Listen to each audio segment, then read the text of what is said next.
کہیں جا رہا تھا، راستے میں ایک کاغذ پر نظر پڑی.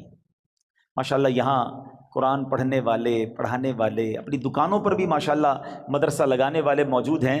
تو آج قرآن پاک کی صرف ایک آیت کی فضیلت کی میں نے بات کرنی ہے.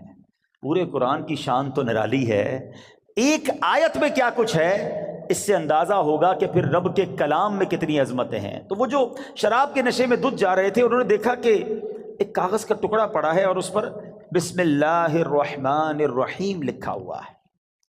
اب اس کو خیال آیا کہ میرے رب کا نام زمین پر.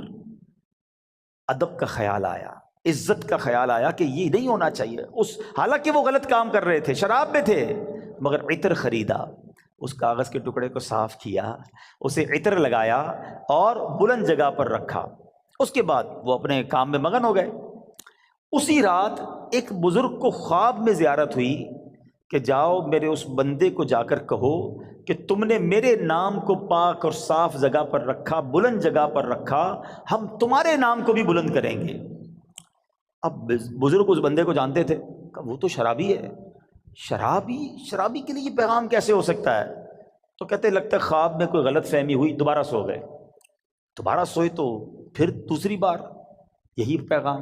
پھر سوچا نہیں اس بندے کے لیے پیغام نہیں ہو سکتا. تیسری بار خواب میں یہی پیغام دیا گیا. اب وہ بزرگ تلاش کرنے نکلے کہ وہ کدھر ہے شراب پینے والا.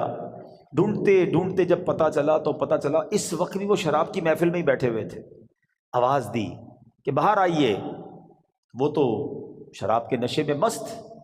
تو کسی کو بھیجا کہ جاؤ کہو تمہارے لیے پیغام آیا ہے. کہ میرے لیے کون پیغام لایا ہے؟ بہرحال پوچھو کس کا پیغام لائے ہو؟ جو بزرگ شراب خانے کے باہر کھڑے تھے نا، کہ اندر جا کر اسے بتا دو اللہ کا پیغام لایا.